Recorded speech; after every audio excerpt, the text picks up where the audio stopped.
Olá, meu nome é Daniel Benhu e eu vou apresentar para vocês 7 perguntas sobre mudanças climáticas. Começando pela primeira pergunta: o que é, o que são mudanças climáticas? Antes da gente entender o que é mudanças climáticas, a gente precisa pensar um pouquinho sobre a diferença entre clima e tempo. Tempo são as mudanças rápidas no estado da atmosfera. É aquilo que a gente chama de tempo, aquilo que a gente tem. Por exemplo, hoje de manhã estava sol e agora está chovendo. Isso foi uma mudança do tempo. Já o clima é aquilo que a gente espera, são as médias. As características médias no estado da atmosfera constituem o que nós podemos chamar de clima. Então, para o clima mudar, precisa de algo acontecer durante muito tempo. Normalmente, a gente chama uma mudança de clima uma mudança nas médias durante 30 anos. Para que esse clima mude também, a gente tem alguns fatores. Na verdade, o clima ele é diferente no planeta Terra a partir de alguns fatores, como a distribuição dos continentes e oceanos, as cadeias de montanhas, a altitude. A gente sabe bem que o clima médio em um lugar mais alto geralmente é mais frio. As correntes oceânicas, a temperatura da superfície do mar, a intensidade da radiação solar e sua variação com a latitude, os locais mais perto do Equador, por exemplo, geralmente a gente tem um clima mais quente, aí você vai afastando mais para os polos mais frios. Um exemplo.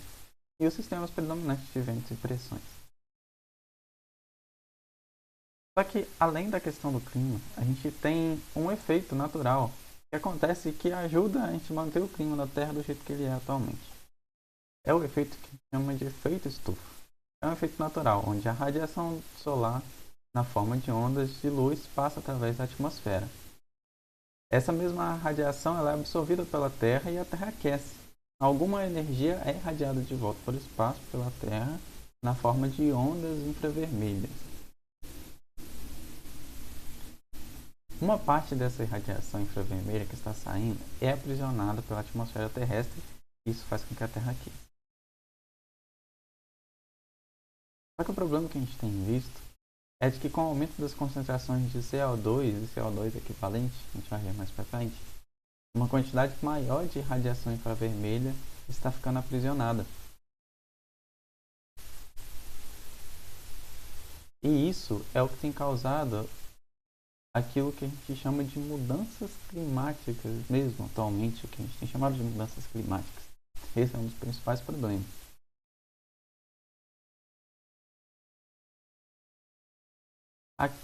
Mas será que realmente está aquecendo?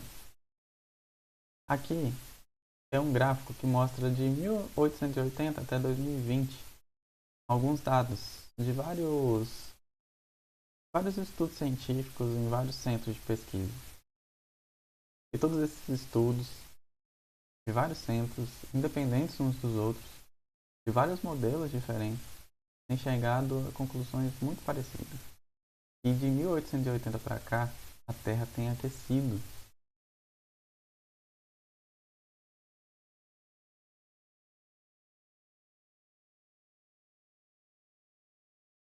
E qual é o perigo disso? O perigo é que se aumentando 1,5 grau, que é algo que a gente já está prevendo que vai acontecer, a gente pode ter perda de biodiversidade. As secas e a segurança alimentar será muito mais, insegurança alimentar será agravada. A gente pode ter aumento de incêndios, de calor extremo e, além disso, questões relacionadas a inundações e até perca de recifes de coral. Isso aumenta cada vez mais com a quantidade da temperatura. 1,5 a gente já sabe que a gente vai acabar passando. Mas de 2 a 3 depende daquilo que a gente vai tomar de direção. Então, revisando, a gente tem que a radiação solar, ela entra na nossa Terra, aquece uma parte absorvida na superfície, aquece a superfície, outra parte sai. E isso a gente tem o equilíbrio, calor entra, calor sai. O problema é que os nossos gases, que a gente chama de gases de efeito estufa, que é representados pelo CO2 e o CH4, eles prendem esse calor aqui dentro e faz com que o equilíbrio que existia deixe de existir. Então o calor que entra fica maior, o calor que fica aqui dentro, né, é maior do que o calor que está saindo. e assim a gente tem um aquecimento. O químico sueco que ganhou o Prêmio Nobel de Química em 1903, Arrhenius, em 1896 proclamou que os combustíveis fósseis poderiam acrescentar um aquecimento na Terra. Ele estabeleceu que uma relação entre o dióxido de carbono, que é o CO2, e a temperatura atmosférica. E sugeriu que se a gente dobrasse a quantidade de CO2 na atmosfera, a gente teria um aumento de temperatura de 5 graus Celsius. Ele não acertou necessariamente o valor. A conta foi bem simples. Mas mesmo assim, ele conseguiu já mostrar desde aquela época de que o aquecimento da Terra poderia ter uma grande relação com o gás carbônico que tem sido liberado por nós. E agora vem a segunda pergunta. O ser humano é mesmo culpado? Vamos lá. Aqui está uma imagem das maiores fontes de gases de efeito estufa. E a maior parte dessas fontes é justamente nós. Veja com mais calma, sem a animação.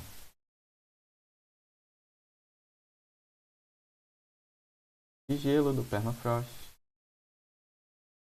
a mineração de carvão, as usinas de energia e carvão, os processos industriais, a agricultura industrial, o aterro sanitário, o transporte terrestre, a fertilização, a queima de plantações, a produção de petróleo, a queima de florestas e o transporte aéreo tem sido a maior parte da liberação de gases de efeito estufa. Nesse gráfico, nessa tabela, a gente pode ver um pouco a influência dos gases de efeito estufa na variação da temperatura na Terra e o percentual de crescimento antropogênico, CO2, do metano e do N2O, do N2, desde o início da era industrial. Então, a gente tem aqui, desde o início da era industrial, o dióxido de carbono cresceu 36%, os óxidos nitrosos 18% e o metano 150%. Isso dá um grande aumento na nossa temperatura. E para mostrar de que algumas pessoas contestam, dizendo que talvez o aumento da Terra é questões naturais, os vulcões, a radiação solar. Só que levando em consideração somente as variações naturais do clima, os modelos não conseguem simular de forma adequada o aumento que a gente tem visto na temperatura. Aqui, esse azulzinho é a soma de tudo aquilo que é natural. Só que quando a gente acrescenta as variações naturais mais a influência humana, os modelos conseguem simular as observações do aumento da temperatura, principalmente devido à questão dos gases de efeito estufa que a gente tem liberado. A gente tem aqui uma linha do tempo da urgência climática. Alguns estudiosos têm juntado aquilo que a gente tem de mais comum, aquilo que as pessoas têm por certo de que são realmente relacionadas às mudanças climáticas, baseando em vários relatórios, em vários estudos. O IPCC, o painel intergovernamental das mudanças climáticas, ele tem desde 1990 liberado alguns estudos. E no começo ainda não se tinha tanta certeza. E a ciência dizia de que na verdade os gases de efeito estufa poderiam estar ajudando ali, sendo sucessivos para o aquecimento global. Já em 1995 já dizia que não era mais uma suscetibilidade, era uma evidência de que o impacto humano era irreversível sobre o clima. Em 2001, essa evidência já era considerada como mais forte ainda de que era uma indução pelo homem, e não só causas naturais. Em 2007, já se dizia que o aquecimento do sistema climático é inequívoco e muito provavelmente devido ao aumento observado nas concentrações de gases de efeito estufa antrópicos. Já em 2013, já se dizia de que se não se fizesse nada, as coisas se tornariam mais graves e que era clara a influência antrópica. Agora, em 2021, já não se tem dúvida cientificamente de que foram as atividades humanas que aqueceram o planeta e que mudanças rápidas e generalizadas ocorreram no clima recente do planeta e alguns impactos estão se concretizando.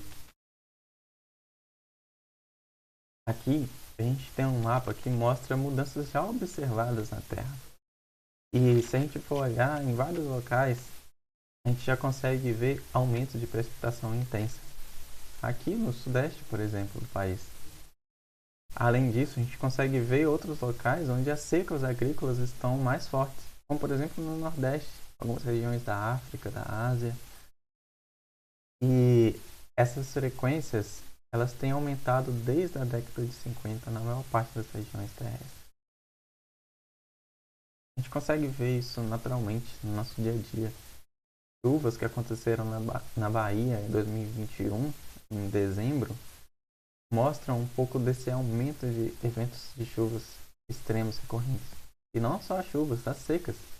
O Nordeste é geralmente conhecido como local de muita seca. Mas agora, nesses últimos tempos, ocorreu uma seca muito grande aqui no Sul e no Sudeste.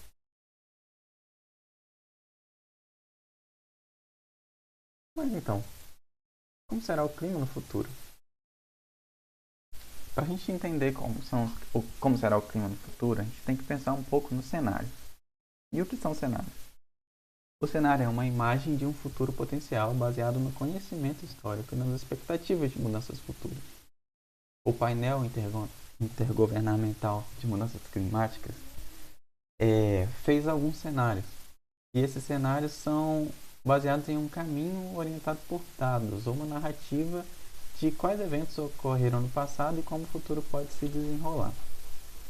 Alguns desses cenários eles vão descrever justamente a relação entre as forças que impulsionam as emissões de gases de efeito estufa e aerosóis, muitas vezes relacionadas a coisas físicas mesmo.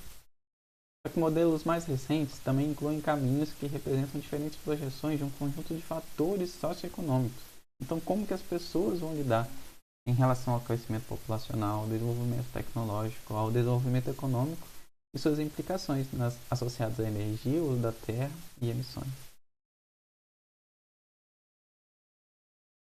Um tipo de cenário são esses cenários que a gente chama de RCPs, são as rotas de concentração representativas. Elas analisam as possíveis emissões futuras de gases de efeito estufa. Os números RCPs, eles são uma representação daquilo que a gente chama de forçante radiativa, ou watts por metro quadrado. Então, 8,5 são 8,5 watts por metro quadrado. As forçantes radioativas 2,6 são uma menos watts por metro quadrado. Que a atmosfera vai conseguir atingir antes de se estabilizar. Como a forçante radiativa é causada principalmente pelo aumento dos gases de efeito estufa, então esse número responderá também a uma concentração de gases de efeito estufa na atmosfera. E a gente faz isso usando aquilo que a gente chama de CO2 equivalente, que seria, a gente sabe que o CO2 ele aumenta a temperatura, mas se a gente for pegar um pouco mais de outras substâncias que também conseguem aumentar a temperatura, assim como o CO2, a gente vai ter aquilo que a gente chama de CO2 equivalente. O metano, por exemplo, ele consegue aumentar a temperatura muito mais. E ele tem ali uma quantidade de CO2 equivalente ao metano, que a gente usa ele para modelagem. Só que além disso, como a gente disse, também existem aquilo que a gente chama de caminhos socioeconômicos compartilhados, SSPs, que vão lidar com as mudanças socioeconômicas até 2100. Esses cenários são possíveis cenários para os países de como que eles vão optar lidar com o futuro socioeconômico deles. Então, a gente pode ter uma situação em que você tem uma sustentabilidade mesmo, fazendo tudo pensando pela rota mais verde. Ou você pode ter uma situação em que tudo vai ser rivalidade, em que tanto as dificuldades para se mitigar quanto para se adaptar serão muito grandes. Ou pode ser que faça-se um desenvolvimento baseado ainda em combustíveis fósseis. E de que os desafios para se mitigar nessa questão, que é diminuir a quantidade de problemas, seria muito, muito mais difícil. Mas só que eles teriam mais dinheiro, digamos assim, ou mais poder para poder fazer a adaptação. Qual será que vai ser a situação que a gente vai escolher? É justamente essa situação que a gente vai escolher se baseia os nossos estudos. Existem várias possibilidades. Algumas são menos prováveis, outras são mais. E aqui estão alguns dos caminhos que a gente pode seguir se a gente for juntar os RCPs com os SSPs. E esse é o modo que a gente tem geralmente tratado. A gente pega tanto alguns dos SSPs, que são os caminhos sociocompartilhados, e os RCPs, que são essas questões da temperatura, do watts por metro quadrado, as pulsantes radioativas. Juntando os dois, a gente tem algumas possibilidades. E isso tudo vai depender de como que a gente vai lidar, quais serão as chances. Geralmente tem se considerado que a gente chegue no 4.5. Essas variantes aqui menores são as mais difíceis de chegar. A gente também considera de que a gente não vai continuar seguindo mais até o 8.5. Mas é provável que a gente possa chegar também em valores maiores, por isso a gente precisa tomar muito cuidado e tentar chegar no menor possível de forçantes radioativos. Beleza, mas como o cientista sabe que será assim no futuro? Isso se responde respondendo uma outra pergunta também. Como são feitos e divulgados os estudos das mudanças climáticas?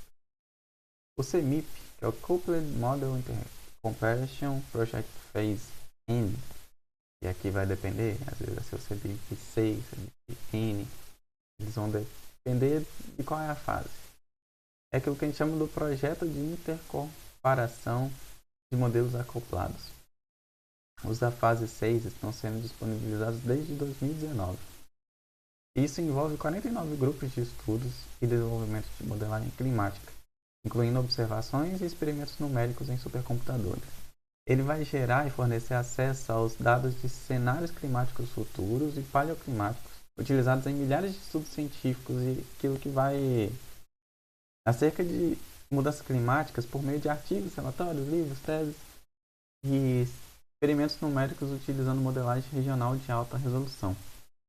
Então, o CEMIP ele vai ser essa junção de vários projetos para poder, através de vários estudos que têm sido feitos, por exemplo, em muitos modelos, através de muitas instituições ao redor do mundo, você vai juntando tudo isso e pega quais são as probabilidades, o que tem sido, o que tem se juntado, o que tem chegado em conjunto esses modelos. Então, vários desses modelos são juntados, eles são modelos, muitos deles são bem complexos, de alta resolução, e eles vão conseguir pegar pra gente com várias variáveis que vão poder, às vezes, dizer como que foi tanto antes como está sendo agora, a pressão no nível do mar, a temperatura, a precipitação, o fluxo de calor, a radiação, a umidade. Aqui são algumas das variáveis mais utilizadas. Esses modelos e estudos, eles vão estar ali formando modelos. Existem alguns modelos que são globais, que vão medir realmente padrões de escala para o globo todo. Enquanto outros, eles vão ser modelos regionais, e são semelhantes aos modelos globais, só que com uma resolução mais alta, por exemplo, aqui de 15 km.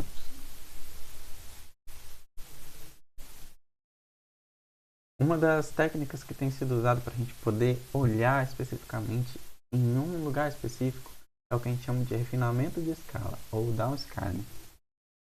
As informações sobre os cenários climáticos futuros, derivados de modelos de circulação geral, que são aqueles globais grandões, geralmente são incompatíveis com a escala que a gente requer para entender melhor como que as coisas vão acontecer em cada lugar do mundo.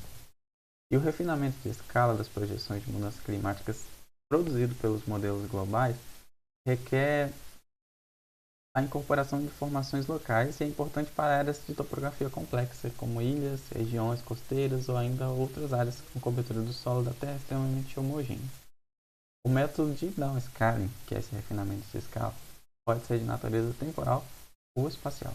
Aqui a gente tem um exemplo de como que é feito um downscaling para o Espírito Santo, por exemplo, ou para a região aqui onde a gente está, no Sudeste.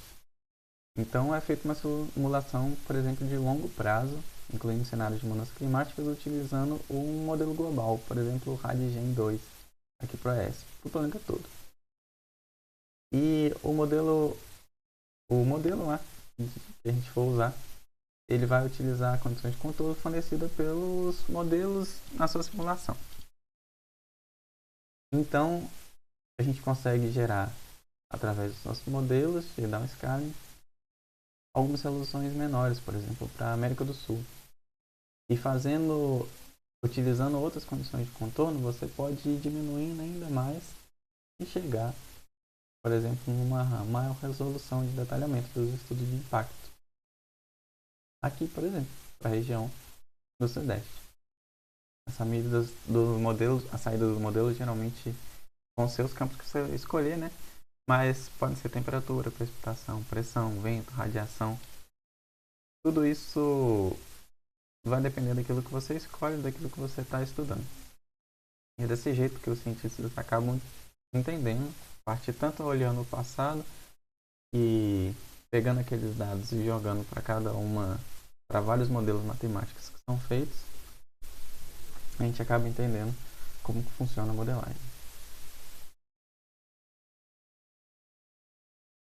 E como essas mudanças climáticas vão afetar o Brasil?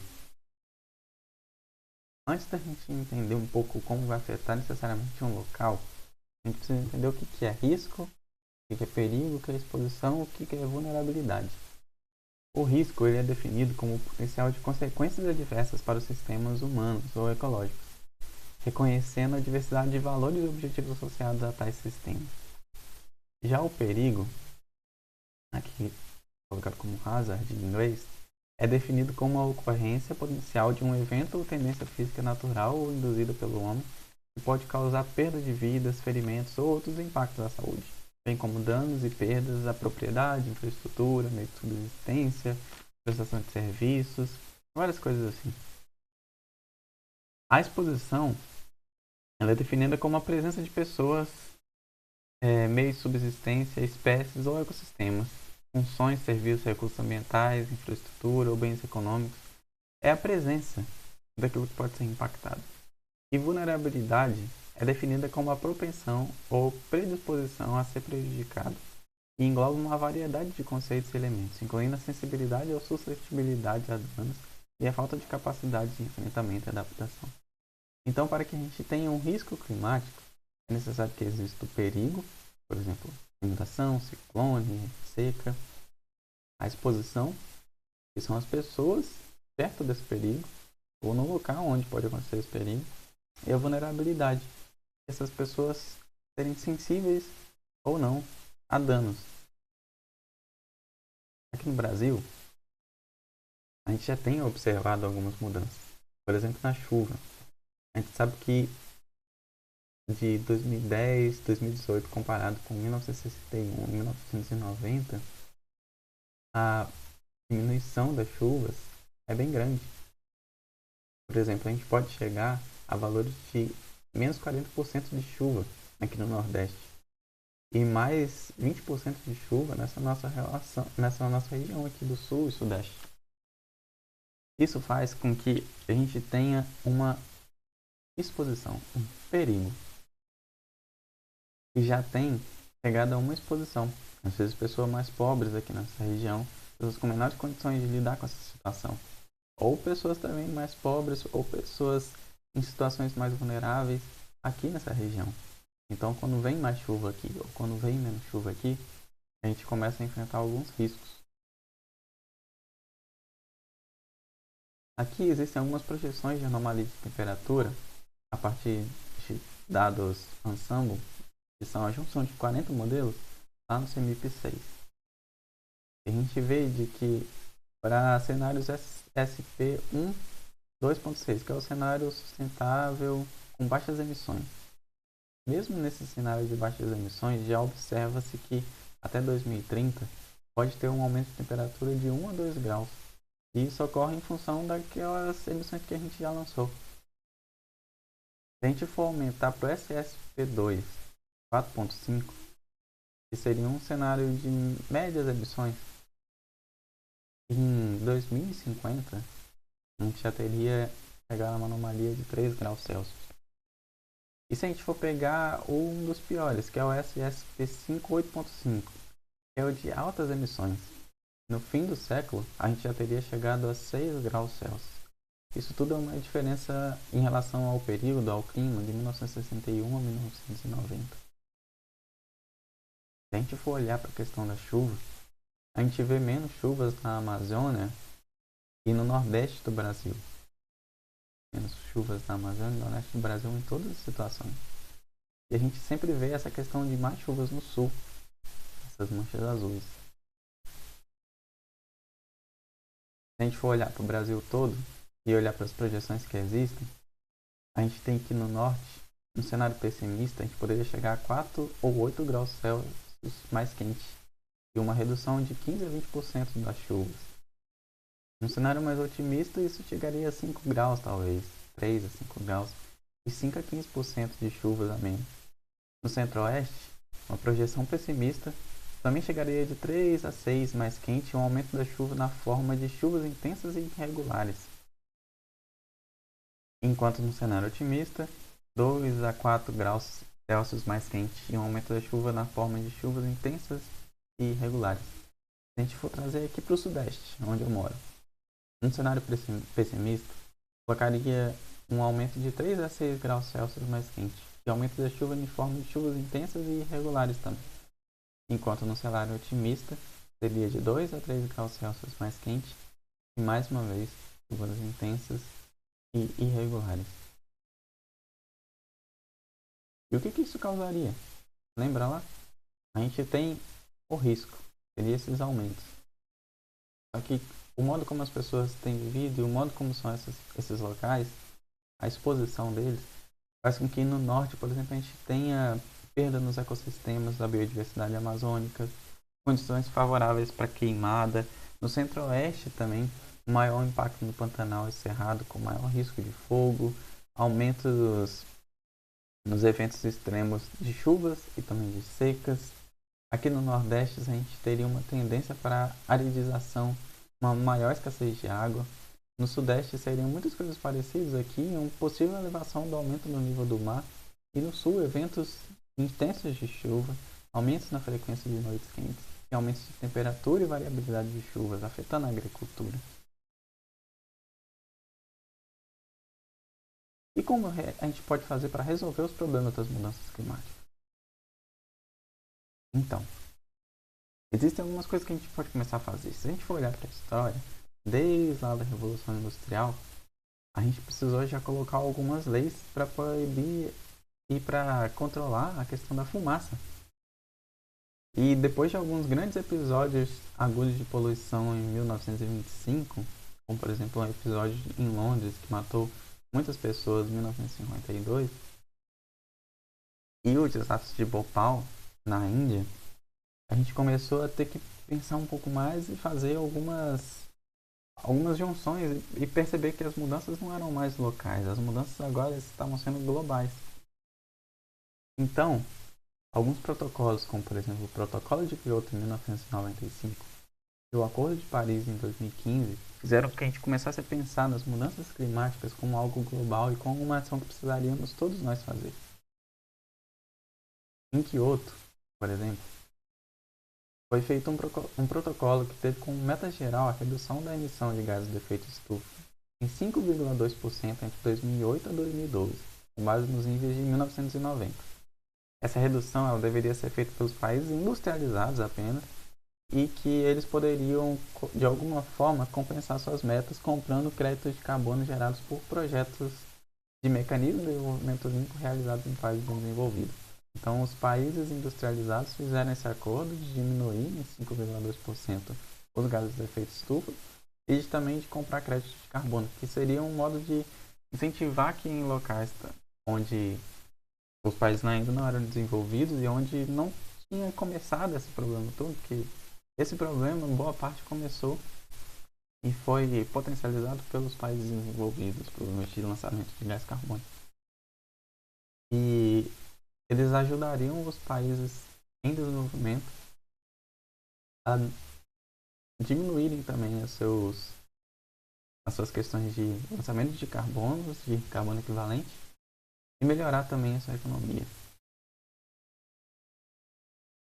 Já no Acordo de Paris, em 2015, Todas as nações do mundo concordaram em trabalhar juntas para zerar, as nações que estavam no acordo, né? Para zerar juntas as emissões líquidas de gases de efeito estufa até meados do século.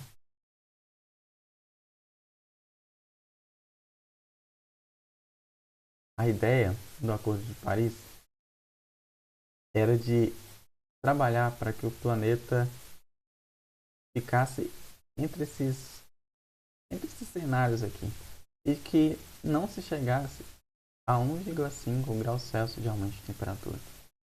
Infelizmente, nas melhores das projeções, ainda assim, existe uma faixa provável que em 2021 até 2040 a gente ultrapasse esses valores. Nos cenários um pouco piores, que são esses aqui, o 3, S7 e o SSP 58.5, a gente tem aumento de temperatura na faixa de 5,7, por exemplo.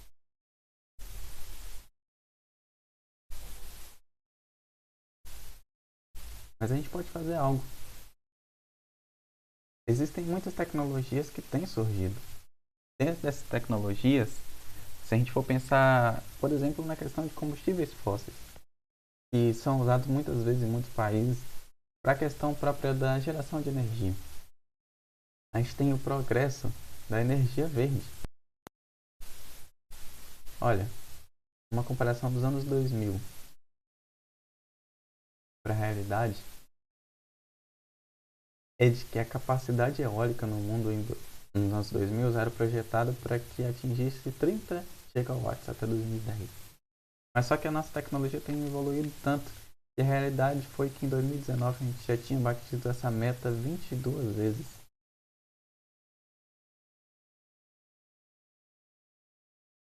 Se a gente for olhar as projeções no mundo do progresso da energia verde, a gente tem... Próximo slide.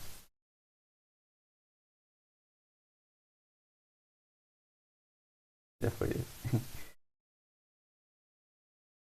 A gente tem que globalmente a energia eólica ela pode suprir o consumo de energia elétrica em todo o mundo em mais de 40 vezes.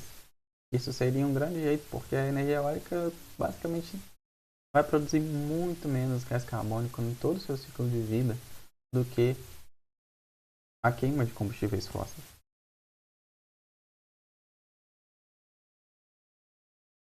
E se a gente fosse trocar por energia solar? Em 2002, a projeção era de que o mercado de energia solar cresceria 1 gigawatt por ano até 2010. Só que na realidade, essa meta foi excedida em 17 vezes. E em 2019, a gente já havia superado ela 121 vezes. Existe tecnologia e as coisas têm ficado mais baratas.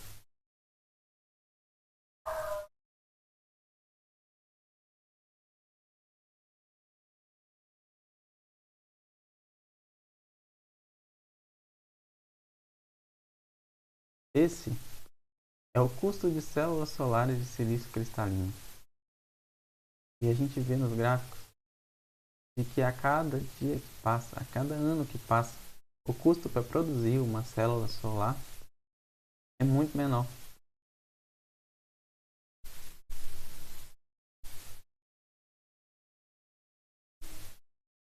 Hoje, os baixos custos iniciais tornaram acessíveis os sistemas solares em países em desenvolvimento. Aqui um exemplo no Sudão do Sul de uma energia solar colocada em casinhas muito simples.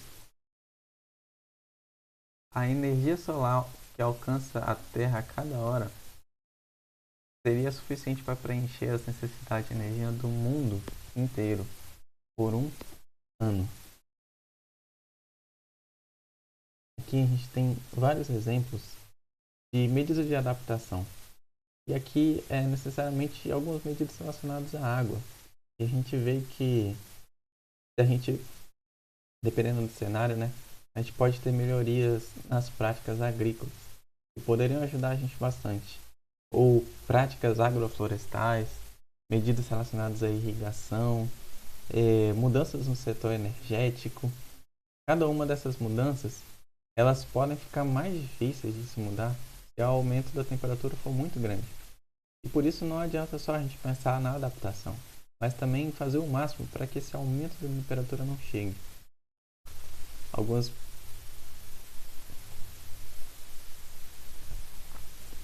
E como é que a gente faz isso? Procurando atacar justamente aquilo que a gente vê que mais traz problema para a gente. Aqui no Brasil, a maior parte dos problemas que a gente tem são relacionados a questões de uso da terra e floresta. E isso pode ser resolvido muito mais simples do que em alguns outros países, porque é uma questão de ilegalidade. São queimas em, e destruição ilegal, desflorestamento mesmo de floresta, desmatamento. E é desmatamento ilegal. Com o próprio poder de polícia, a gente pode diminuir isso daqui. Além disso, a gente tem problemas na agropecuária. E o modo agropecuário de se lidar tem feito com que a gente tenha, aqui no Brasil, muito efeito estufa relacionado à agropecuária. E a outra parte é a energia. A nossa energia, muito dela, é justamente de bases renováveis, como a hidrelétrica. Mas as mudanças no clima têm feito com que até essas energias não sejam suficientes. A gente tem que muitas vezes optar por termoelétricas. Isso é muito mais problemático para a gente. Então, essa é outra área que precisamos estudar. Além disso, temos as próprias questões de resíduos e processos industriais. E mudando eles, também poderiam ajudar a reduzir os gases de efeito estufa que aqui no Brasil a gente produz. E o que eu vou fazer, o que eu posso fazer onde eu moro? Aqui eu vou dar um exemplo do que tem sido feito no Espírito Santo. O contexto estadual que temos é que o enfrentamento da nova realidade climática ela requer um planejamento de ações tanto de mitigação quanto de adaptação, como a gente falou. As adaptações elas podem ser muito mais difíceis de a gente prever que vão dar certo se a gente não diminuir também, se a gente também não mitigar as questões da temperatura. Então, as ações de mitigação elas são focadas na redução das emissões de gases de efeito estufa para evitar ou reduzir a mudança no clima, enquanto as de adaptação estão relacionadas a agir para se adaptar aos efeitos atuais nas mudanças climáticas e preparar para impactos previstos no futuro. O Espírito Santo ele assinou oficialmente as campanhas Race to Zero e Race to Resilience da ONU. E ele se comprometeu a realizar ações visando a neutralização do gás de efeito estufa até 2050 e a resiliência climática relacionada às mudanças climáticas. Aqui a gente tem, olhando alguns dados do modelo ETA Radigem 2 do Espírito Santo, uma alta qualidade, uma alta resolução. Aqui a gente tem que as temperaturas médias elas podem fazer com que o nordeste e o litoral do estado fiquem muito mais quente. A gente tem alguns exemplos de anomalias de temperatura. Então, tanto no cenário RCP 4.5 quanto no RCP 8.5, a gente consegue já ver aumento de temperatura, sendo que no cenário RCP 8.5, lá mais para o final do século, esse aumento é ainda maior e ainda mais preocupante. Se a gente for olhar a chuva acumulada, aqui está a chuva acumulada conhecida mesmo, o histórico. A chuva ela vai entre 400 a 2.200 milímetros e o valor médio é entre 1.200 e 1.400 milímetros. Tem menos chuva no norte do estado e mais no sul do estado. Só que a gente olha de que com, os valores, com o cenário 4.5, a gente vai ter menos chuva no ano. E 800 milímetros menos de chuva no ano nessas regiões que estão apontadas aqui. Se esse cenário for ainda mais preocupante que o cenário de altas emissões, 8.5, a gente teria 1.000 milímetros a menos de chuva no sul do estado. A gente já consegue observar aqui no Espírito Santo vários problemas. Em 2014, uma forte chuva alagou, essa época aqui de 2013, 2014, uma forte chuva caiu sobre o Espírito Santo que alagou muitas partes. Mas só que não só coisas relacionadas à chuva. A gente tem estimativas de percas agrícolas que aconteceram também em 2014, 2015, 2019. Os extremos climáticos têm feito com que muitos bairros que estão expostos e junto com populações vulneráveis tenham várias percas. A gente registra impactos dos alagamentos na vida das pessoas. O Estado do Espírito Santo, por causa de todas essas coisas, criou um Fórum Capixaba de Mudanças Climáticas. Ele é presidido pelo governador e ele tem representantes de vários órgãos do Estado e vários representantes da sociedade civil e da academia. E, como resultado das ações do Fórum, foi elaborado o documento Nota Conceitual para a Elaboração do Plano Estadual de Mudanças Climáticas, que descreve 24 ações necessárias para enfrentamento das questões relacionadas a mudanças do clima no Espírito Santo.